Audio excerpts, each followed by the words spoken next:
Hello, this is Tony Heller from RealClimateScience.com.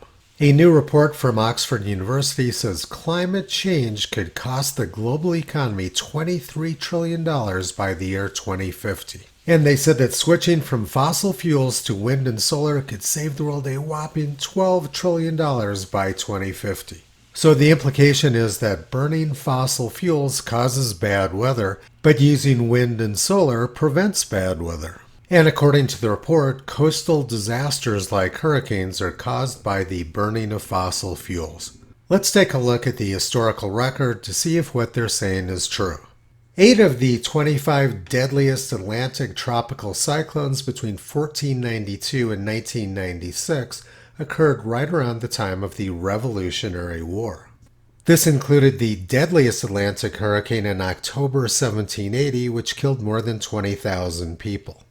In the 1780 hurricane, every single structure on Barbados was destroyed. And it was the same story on the Isle of St. Vincent, which was swept absolutely bare of vegetation.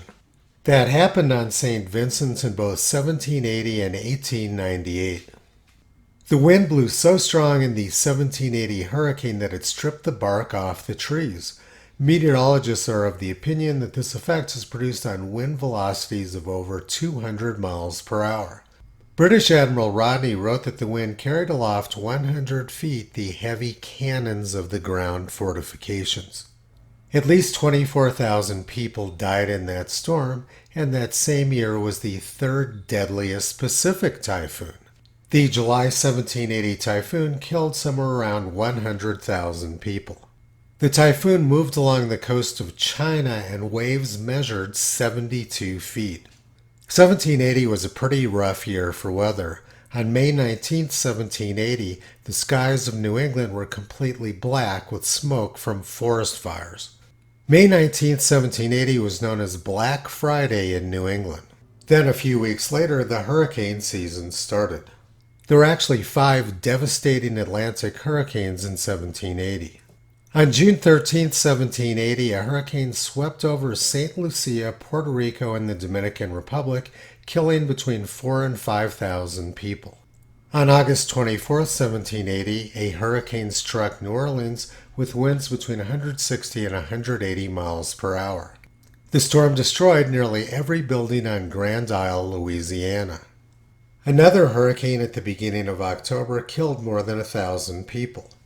On October 10, 1780, the deadliest Atlantic hurricane occurred with winds over 200 miles per hour and killed tens of thousands of people.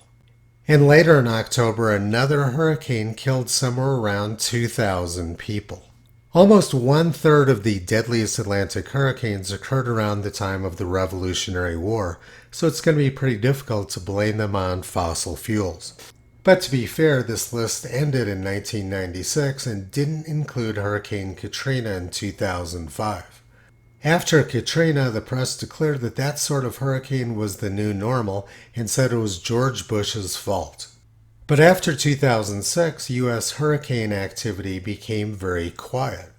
A major hurricane didn't hit the U.S. coast for more than a decade, and the Washington Post was terrified by the lack of hurricanes. The Washington Post is terrified when we get hurricanes, and they're also terrified when we don't get them. This year has been very quiet for hurricanes, but tomorrow Florida is likely to be hit by Hurricane Ian. And the press and academics will, of course, make up all sorts of fake statistics about it being the worst hurricane ever. The United States has been hit by huge numbers of hurricanes since 1851. But when Hurricane Florence hit in 2018, the Washington Post announced the hurricane was Donald Trump's fault. There's no indication that the use of fossil fuels has made bad weather get worse, and there's no indication that using wind and solar power would make the weather better. Our governments have made dozens of what they called climate agreements over the past 30 years, but none of them have done anything to slow the growth of carbon dioxide in the atmosphere. In fact, the annual growth rate of carbon dioxide in the atmosphere has more than tripled since the first climate agreements 30 years ago. Our governments aren't doing anything to improve the weather or reduce the amount of carbon dioxide in the atmosphere, But what they are doing is making food and energy unaffordable for the poor and middle class. There's no evidence to support any of the claims in this new report from Oxford University. It's not fossil fuels that are expensive to the global economy, but rather fantasies about wind and solar power. Toto's been pulling back the curtain on this madness for the past 14 years. You can visit him, Kyrie Caesar, Toki, and Upla on the web at realclimatescience.com.